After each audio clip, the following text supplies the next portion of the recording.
அதிமுகவுடைய உட்கட்சி விவகாரங்கள்ல அமித்ஷா அவர்கள் தலையிடுறாரு அப்படின்னு வந்து திமுக குற்றச்சாட்டை முன்வைக்குது. அதே போல வந்து கூட்டணி ஆட்சி அப்படின்னு அமித்ஷா அவர்கள் சொல்லியிருக்காரு. இதுல உங்க கருத்து என்ன சார்? இது என் கருத்தே, தனிப்பட்ட கருத்தே கிடையாது. இது கட்சியின் கருத்து. இந்த கட்சியின் கருத்தை பொதுச் செயலாளர் எடப்பாடியார் கூறிவிட்டார். அதுதான் எங்களுடைய கருத்து. நான் ஒரு சாதாரண தொண்டன். என்னுடைய தலைவர் என்ன சொல்லுகிறாரோ அதை செய்யக்கூடியவன்.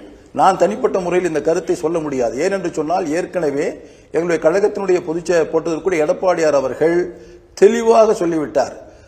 இன்றைய முதலமைச்சர் திரு ஸ்டாலின் அவர்களுக்கு வேறு செய்திகள் இல்லை எங்களை பற்றி குறை சொல்வதற்கு. எப்படியாவது மக்களை திசை திருப்ப வேண்டும் என்பதற்காக இது போன்ற கருத்துக்களை சொல்லிக் கொண்டிருக்கிறார். ஏற்கனவே எங்களுடைய பொதுச்செயலாளர் சொல்லிவிட்டார், தனித்து ஆட்சி அமைப்போம். அனைத்து இந்திய அண்ணா திராவிட முன்னேற்ற கழகம் கூட்டணியில் இருந்தாலும் கூட பெரும்பான்மை வெற்றி பெற்று அனைத்து இந்திய அண்ணா திராவிட முன்னேற்ற கழகம் 26 ஆட்சி அமைக்கும் என்பதை கூறியிருக்கிறார். அதை நான் வழிமொழிகிறேன்.